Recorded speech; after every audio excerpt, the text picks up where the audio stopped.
No churrasco de aposentadoria do meu pai, entreguei a ele um Rolex de $12.000. Ele deu aquele sorriso de lado, tentando mostrar algo. Você ainda é minha decepção. Eu sorri, peguei a caixa e saí. Minha mãe gritou, não ouse. Na manhã seguinte, meu telefone estava cheio de chamadas perdidas. Só então perceberam o que mais eu tinha levado de volta. Não sei o que eu esperava que acontecesse. Talvez, lá no fundo, eu esperasse lágrimas, um abraço, talvez até um raro obrigado. Mas, em vez disso, meu pai sorriu como se eu tivesse lhe dado um peso de papel do Walmart em vez de um Rolex de $12.000. Ele abriu a tampa como se já soubesse o que havia dentro, olhou por um instante e disse, tentando provar alguma coisa? Você ainda é minha decepção. Minha mãe soltou aquela risada estridente, como se fosse uma piada. Todos os outros ficaram em silêncio. Era o churrasco de aposentadoria dele. Eu tinha planejado por 2 meses. Contratei o buffet, pedi todos os pratos favoritos dele, até encomendei aquele bolo personalizado brega com uma maletinha de pasta de açúcar por cima. Eu não ia ao quintal deles desde o Natal do ano anterior, quando meu pai chamou Dave, meu marido, de parasita. Saímos cedo naquela noite também. Eu devia ter imaginado. Mas tentei. Sempre tento. Mandei gravar no relógio, pelo tempo que você nos deu, Nancy. Não que ele tenha lido. Ele nem tirou a maldita caixa da embalagem.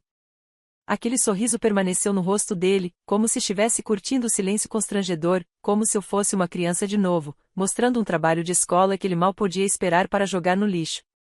Então estendi a mão, peguei a caixa da mão dele, me virei e saí. Atrás de mim, alguém disse, espera, ela está falando sério? Então veio a voz da minha mãe, não ouse. Ela praticamente gritou, mas eu nem me mexi. Passei pelos primos que ainda me chamam de certinha pelas costas, pela mesa dobrável com a salada de batata meio derretida, pelo banner ridículo pendurado na varanda que dizia, Feliz aposentadoria, Frank. 35 anos de dedicação. Saí pelo portão lateral, entrei no meu carro e fui embora. Eu não chorei. Nem senti raiva. Apenas terminei. Eu estava economizando para aquele Rolex desde que fui promovida na empresa. Não porque ele merecesse, mas porque eu precisava acreditar que algum gesto, alguma prova de que eu não era dramática ou a filha sensível demais que ele sempre dizia que eu era, finalmente poderia fazê-lo enxergar.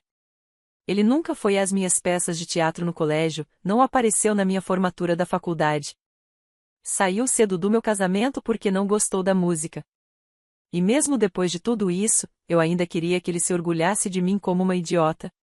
Dave não fez perguntas quando cheguei em casa. Estava na varanda lixando a estrutura do berço que estávamos construindo. Apenas me olhou, depois olhou para o relógio na minha mão, e disse, quer café ou uísque? Eu respondi, os dois. Ele serviu os dois. Contei tudo. Ele apenas balançou a cabeça e disse, eu sabia que você não deveria ter feito isso. Mas também sabia que precisava. Fui dormir cedo naquela noite, exausta de um jeito que não era físico. Às 6h12, meu telefone vibrou tão forte que caiu do criado mudo. 12 chamadas perdidas. 3 da minha mãe, 5 do meu pai, 4 da tia Trisha, que nunca se envolve a não ser que haja drama que ela possa transformar em conteúdo para o Facebook. Depois, uma ligação do meu avô. Ele só liga se for sério. Disse, Nancy, o que está acontecendo? Sua mãe disse que você roubou o relógio e pegou o carro, aquele que eles usam. Demorei um segundo para entender o que ele queria dizer. Então lembrei da chave reserva do carro. Minha mãe havia deixado a bolsa de lado e eu fui pegar meu carregador mais cedo. A chave estava no chaveiro. Joguei na minha própria bolsa e esqueci dela. Claro, do carro que eu ainda estava pagando. Eles me pediram ajuda quando os cartões de crédito do meu pai estouraram e o velho Toyota finalmente quebrou. Disseram que só precisavam de um consignatário, mas acabei pagando o carro inteiro porque eles não conseguiram arcar com as parcelas naquele mês 10 meses seguidos. E agora eu tinha a chave e, tecnicamente, era meu carro, registrado, segurado e pago em meu nome. Fiquei ali, na cozinha, segurando a chave em uma mão e o Rolex na outra. Algo dentro de mim mudou. Não raiva, não vingança, apenas clareza. Passei anos tentando conquistar um amor que nunca foi meu para ter. Mas eu conquistei este carro. Conquistei aquele relógio. Conquistei o direito de parar de fingir que tudo isso era normal. E se eles queriam guerra, estavam prestes a descobrir que eu já tinha vencido. Na manhã seguinte, meu telefone não parava de vibrar. O nome da minha mãe piscava na tela repetidas vezes, seguido do meu pai. Não atendi nenhum dos dois. Quando finalmente chequei o correio de voz, a primeira mensagem era minha mãe chorando tão alto que mal conseguia entender as palavras. Ela repetia que eu os tinha humilhado na frente de todo mundo, que tinha arruinado o grande dia do meu pai e que as pessoas estavam comentando. Então veio a voz do meu pai.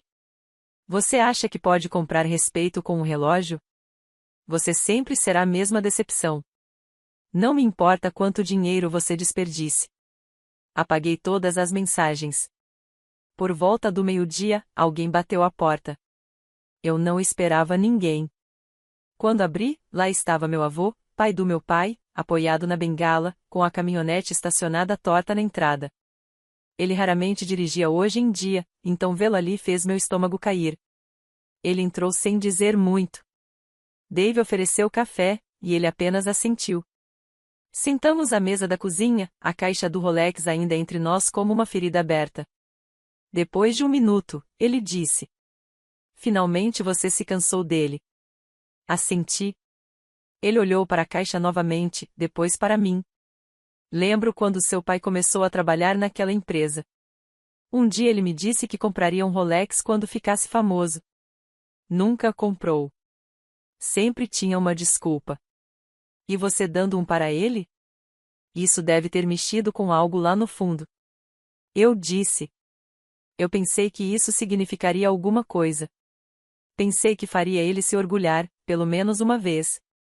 Meu avô balançou a cabeça. Seu pai sempre teve ciúmes do que não tem. É por isso que ele te menospreza. Ele acha que te machucar o faz parecer maior. Ele terminou o café e se levantou.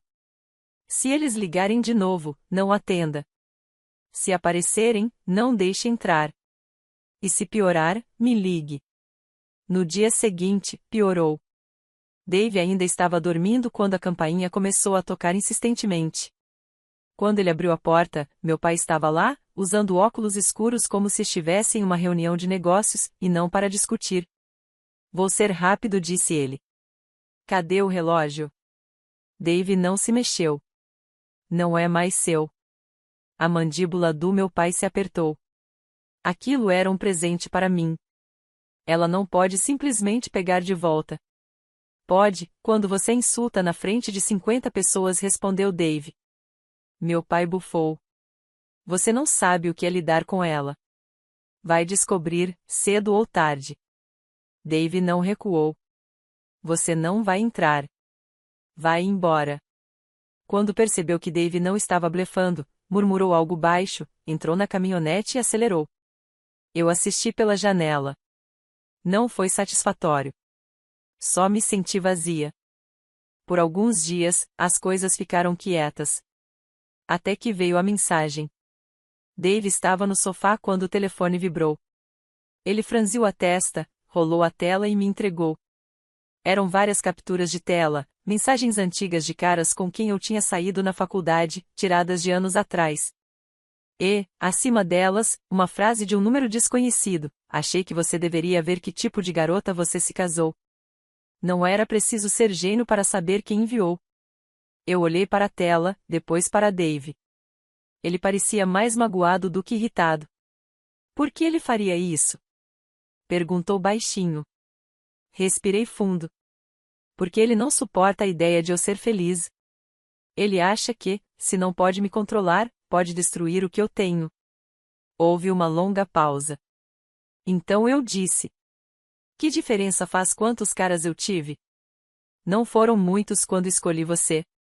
Ele finalmente sorriu, só um pouco. Isso foi tudo que eu precisava ouvir. Mas eu não tinha terminado. Não desta vez. Naquela noite, liguei para o vovô de novo e contei tudo: o relógio, o carro, os boatos. Ele não interrompeu, apenas ouviu. Quando terminei, houve um silêncio na linha.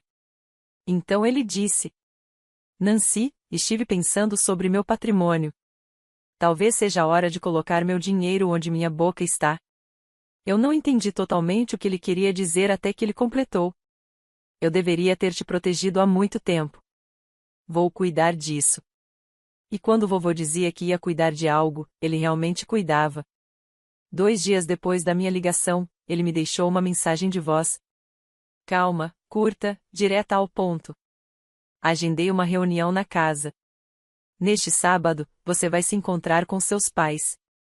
Eu vou dizer o que precisa ser dito. Eu não sabia exatamente o que ele queria dizer, mas tive uma sensação. Só que não pensei que ele realmente fosse fazer isso.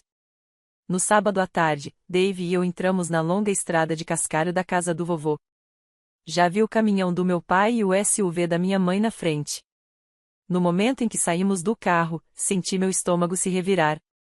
Não os via desde o dia do churrasco, mas sabia exatamente o que vinha: um show. Lá dentro, a sala de jantar do vovô havia sido liberada de toda a bagunça habitual. Apenas a mesa com cadeiras, uma pasta e seu advogado, Sr. Carlson, sentado ao lado dele com uma pilha de papéis. Minha mãe e meu pai estavam no sofá. Ela usava óculos escuros dentro de casa, que eu presumo ser a forma dela mostrar que tinha chorado. E meu pai estava recostado, com os braços cruzados, como se estivesse esperando uma multa de trânsito ser cancelada. Sem cumprimentos, sem sorrisos falsos. O vovô apontou para a cadeira em frente a ele. Dave e eu nos sentamos. O vovô olhou para mim primeiro, depois para eles. Atualizei meu patrimônio. Vocês estão todos aqui para ouvir uma vez só. Depois disso, não haverá discussão. Meu pai se mexeu na cadeira. Minha mãe ajustou os óculos escuros. Estou deixando tudo o que tenho, disse o vovô: minha casa, terrenos, contas e bens para Nancy.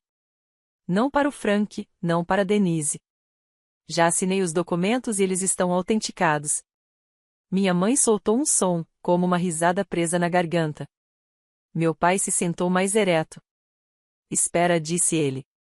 Você está nos excluindo? De tudo, respondeu o vovô, assentindo uma vez. Você está brincando. Por causa do quê? Porque ela fez um escândalo por causa de um relógio. O vovô se inclinou para a frente. Não se trata de um relógio. Se trata de uma vida inteira do jeito que vocês a trataram. Eu assisti a tudo. Fiquei em silêncio por tempo demais. Isso é culpa minha. Mas eu não vou deixar o que construí para alguém que destrói tudo ao redor dele. Minha mãe finalmente falou. Mas Frank é seu filho e Nancy é sua filha. O vovô rebateu. E quando algum de vocês se comportou como tal? Fiquei em silêncio. Não precisava dizer nada. O vovô já havia feito tudo por mim. Meu pai se levantou. Isso é ridículo. Ela te manipulou. Ela sempre se faz de vítima. O vovô nem se moveu. Os papéis são finais. Se algum de vocês tentar contestar, vai gastar dinheiro à toa. Está decidido. Eu trouxe vocês aqui para que ouvissem de mim. Não de um advogado em uma carta. As mãos da minha mãe tremiam agora. Nós a criamos. Nos sacrificamos por ela. Finalmente olhei para ela. Tipo o carro que eu quitei para você? Aquele que você não parava de dizer para todo mundo que era presente, mesmo eu pagando todas as parcelas sem receber um único obrigada? Meu pai se virou para mim. Você é tão ingrata. Foi quando Dave entrou na conversa.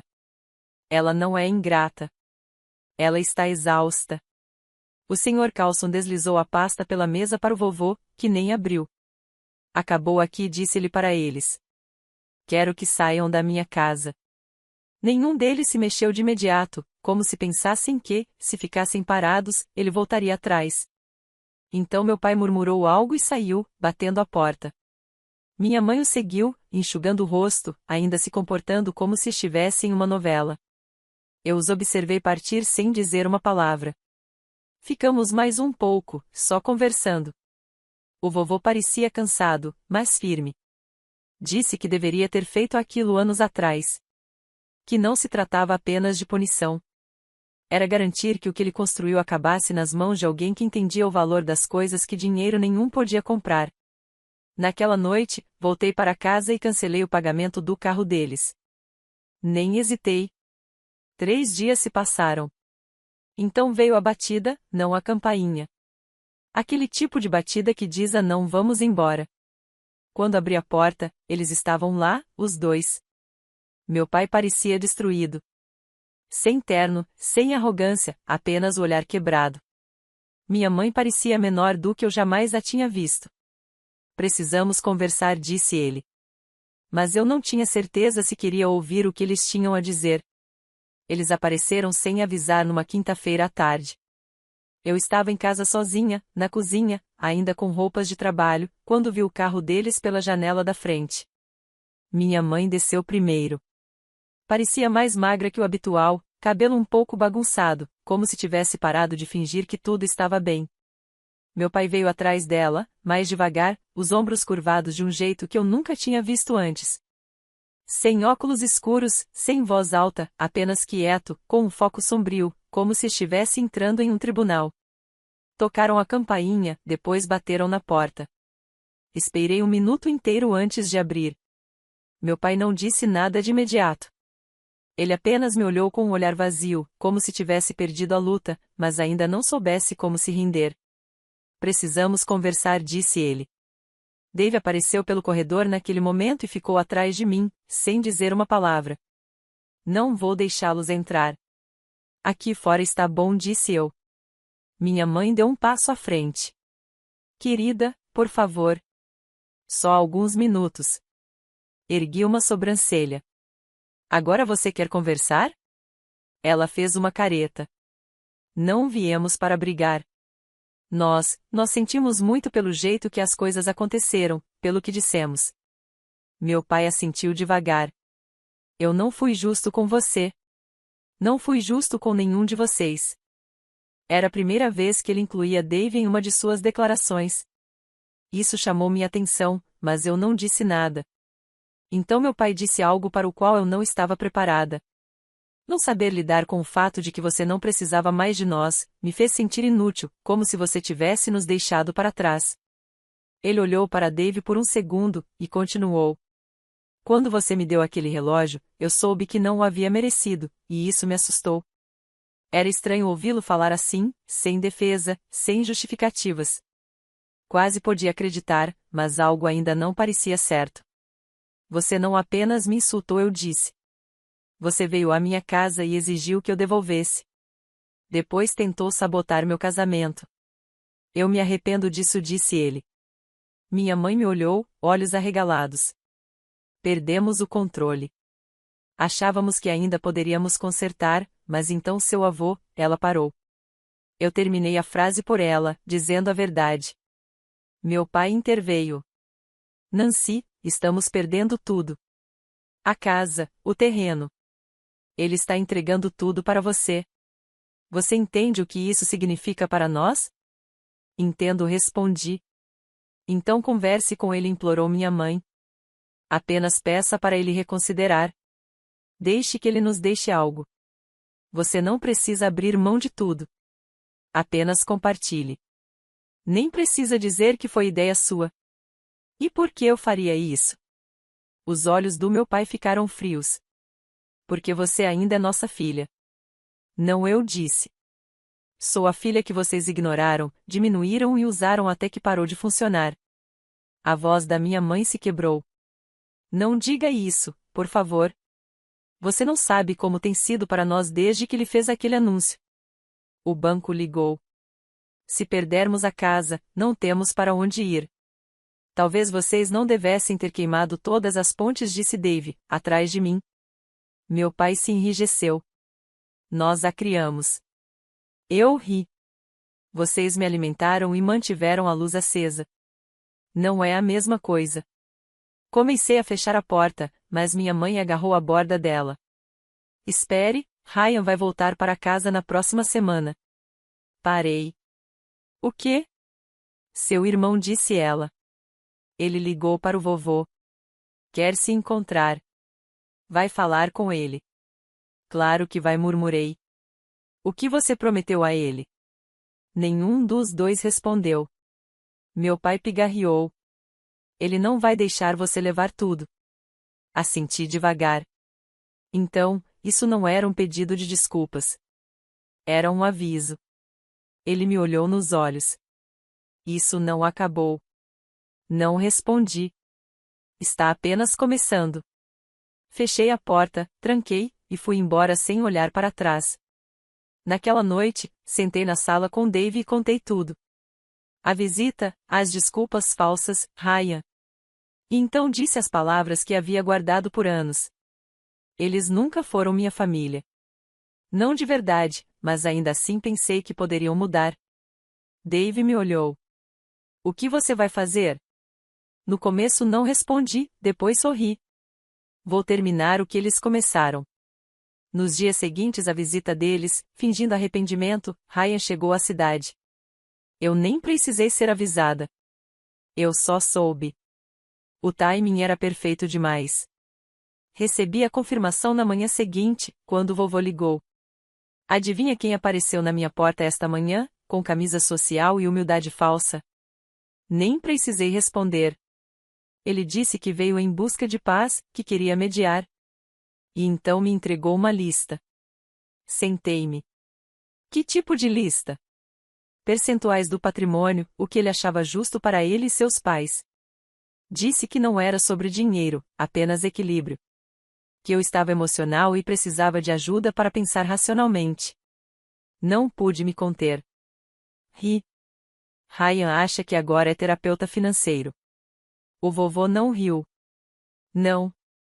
Ele acha que sou velha demais para notar o que estão tentando fazer. Foi quando parei de sorrir. Eles o mandaram, disse eu. Pensaram que você cederia se viesse de alguém que ainda não estragou tudo. Eu sei, disse o vovô, por isso mandei ele embora. Houve uma longa pausa. Eu podia sentir o que vinha. O que não lhe contei, continuou o vovô, é que decidi cortá-los completamente. Sem mais redes de segurança, sem mais cobertura. Amanhã vou ligar para o banco deles para remover a garantia que eu vinha mantendo sobre a casa. Eles receberão um aviso antes do fim da semana. Meu coração disparou. Tem certeza? Eu vi seu pai desperdiçar todas as chances que recebeu. Vi sua mãe desculpar tudo e vi você se libertar da bagunça que eles fizeram. Você conquistou isso, Nancy. Eles não. Foi então que pedi uma última coisa a ele. Eu não queria apenas o patrimônio. Eu queria silêncio, nenhum contato, sem brechas, sem mais chances. Ele concordou. No dia seguinte, marcou uma segunda reunião na casa dele. Só eles e Ryan. Eu não fui convidada desta vez. Ele queria fazer isso sem a minha presença. Eles foram informados de forma clara e legal de que estavam sendo removidos não apenas do testamento, mas de todo o suporte financeiro dali em diante. Impostos da propriedade, ajuda com a hipoteca, pagamentos de saúde, tudo cortado. Quando terminou, o vovô me ligou e disse que eles permaneceram em silêncio durante toda a reunião. Nenhuma palavra, nem mesmo Ryan. Ele encerrou a ligação com apenas uma frase. Está feito. Eu esperava que eles aparecessem na minha porta de novo, e estava certa. 3 dias depois, eles apareceram. Desta vez, nada de arrogância, nenhuma postura. Apenas 2 pessoas desesperadas na minha varanda, parecendo que não dormiam há dias. Estamos arrependidos, disse minha mãe. Estávamos errados. Você estava certa. Meu pai realmente disse as palavras que eu nunca pensei ouvir. Fui cruel. Sei disso agora. Peguei tudo o que você deu e não te devolvi nada. Não havia raiva na voz dele. Apenas derrota. Você precisa conversar com o vovô, disse minha mãe. Ele te escuta. Não vamos sobreviver a isso. Vamos perder a casa, nosso seguro, tudo. Abri a porta um pouco mais, mas não para convidá-los a entrar, apenas para que me ouvissem claramente. Eu implorei por anos, por respeito, por bondade, por algo real, e vocês não me deram nada. Estávamos com medo, disse minha mãe, baixo. Pensávamos que, se admitíssemos que falhamos, te perderíamos. Vocês me perderam de qualquer forma, eu disse. Mas não porque falharam, porque nunca pararam de fingir que não falharam. Meu pai parecia destruído. Quero dizer, realmente destruído. E eu não senti nada. Eu disse para eles irem embora. Eu disse que tínhamos acabado. Não por enquanto, para sempre. Vocês não são mais meus pais, eu disse. Não agora. E fechei a porta. Pela janela, os vi caminhando até o carro deles. O carro que eu vinha pagando há mais de um ano. O carro que eles se gabavam como se tivesse caído do céu. Naquela noite, entrei na conta só para conferir. Aviso final. O financiamento estava atrasado quase 2 meses. Um mês a mais e o banco iria buscá-lo. Fechei o laptop e recostei. Era estranho. O silêncio não era pacífico, nem pesado, apenas honesto. O silêncio durou 5 dias. 5 dias inteiros sem uma ligação, uma batida na porta, uma mensagem de texto ou algum recado carregado de culpa. Era quase mais inquietante do que o caos havia sido. No 6º dia, a concessionária ligou. A mulher do outro lado da linha foi educada, quase apologética, como se estivesse acostumada com esses tipos de chamadas que terminam em gritos. Ela me informou que o carro havia sido oficialmente retomado. Pegaram-no naquela manhã em um endereço na periferia da cidade. Meus pais nem me ligaram quando aconteceu. Ela perguntou se eu queria quitar o saldo restante ou deixar que o banco cuidasse disso. Eu disse que não queria mais nada. Aquele carro não tinha mais nada a ver comigo. Quando desliguei, apenas fiquei sentada. Achei que sentiria alívio. Talvez um pouco de satisfação, mas não era isso. Era apenas silêncio, como ficar em um quarto depois que todos se foram. Naquela noite, abri uma pasta que não olhava há mais de um ano, aquela com todos os recibos, todos os extratos de pagamento, todos os e-mails de quando concordei em ser consignatária daquele empréstimo. Coloquei cada um deles na trituradora até a bandeja encher. Depois esvaziei e triturei o restante. Não estava mais guardando registros. Não estava mais me preparando para outra rodada. Eu havia acabado. O domingo chegou com uma ligação do vovô. Ele não soava como ele mesmo. Eles apareceram de novo, disse. Nem precisei perguntar quem. Ele contou que tocaram a campainha 3 vezes antes que ele abrisse a porta. Minha mãe parecia ter chorado por horas. Meu pai mal falou. Ryan não veio desta vez. Acho que até ele percebeu que não havia mais nada a ser salvo. Minha mãe disse que estava doente, que precisavam de ajuda com contas médicas, que estava com medo. Não explicou o que havia de errado, apenas que era sério. O vovô pediu documentos. Ela não tinha nenhum. Então meu pai tentou uma nova tática. Disse que havia começado terapia. Que estava pronto para quebrar o ciclo. Que queria consertar as coisas. Mas mesmo o vovô, que já havia dado o benefício da dúvida a eles mais vezes do que eu podia contar, não acreditou. Eu disse a eles, contou ele, que você não é quem quebrou esta família. Foram eles. E eu disse a eles que não levantaria um dedo até que eles assumissem isso completamente, sem desculpas. E então ele disse algo que ficou comigo. Você não apenas sobreviveu ao que eles fizeram, Nancy. Você construiu uma vida mesmo assim. Você construiu enquanto eles tentavam te destruir. É por isso que eu escolhi você. Não disse muito depois disso. Apenas ouvi o vento pelo telefone enquanto ele se sentava na varanda. Provavelmente olhando as mesmas árvores que plantou quando eu era criança. Naquela noite, sentei do lado de fora com Dave. Não falamos sobre a ligação. Não precisávamos. Ele me entregou uma cerveja e nós vimos o céu escurecer. E, pela primeira vez, eu não senti que estava esperando algo ruim acontecer. Não esperava que a outra coisa ruim acontecesse, porque aquilo era o fim. Nada de fingir que eles mudariam. Nada de esperar que um dia acordassem e fossem os pais que sempre precisei. Eles não eram aquelas pessoas. Talvez nunca tivessem sido. E eu finalmente aceitei isso. Eles perderam a casa 2 meses depois. Apareceu em um anúncio imobiliário que encontrei por acaso. As mesmas persianas azuis, o mesmo balanço na varanda. Não senti nada. Nunca mais ouvi falar de Ryan. Suponho que ele tenha voltado para o Texas ou para onde quer que vá quando quebra suas ideias.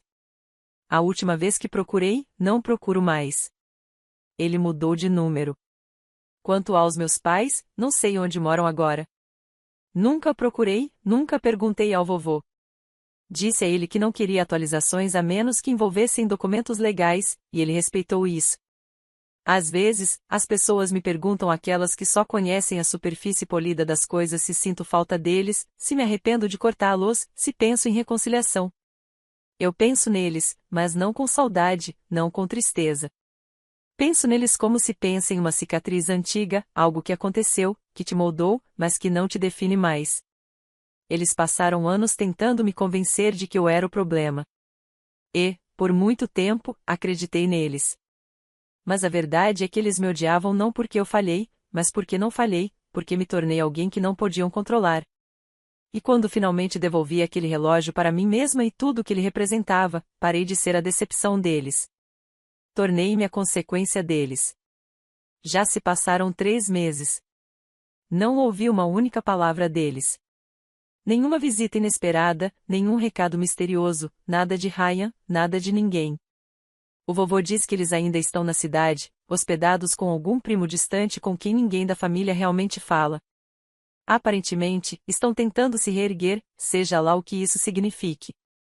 Recebi apenas uma mensagem, porém, não deles, de alguém que os conhecia. Uma antiga vizinha me mandou mensagem pelo Facebook, disse que viu minha mãe atendendo no caixa de uma farmácia na periferia da cidade. Disse que ela parecia cansada, abatida. Agradeci por me avisar e deixei por isso mesmo. Não senti pena, nem raiva, apenas desconexão. É estranho quando as pessoas que antes comandavam sua vida se tornam apenas ruído de fundo. Dave e eu estamos planejando uma viagem em breve, para algum lugar tranquilo, só nós dois. Sem drama familiar, sem chamadas não atendidas, sem culpa. Ainda tenho o Rolex, mas não para usar.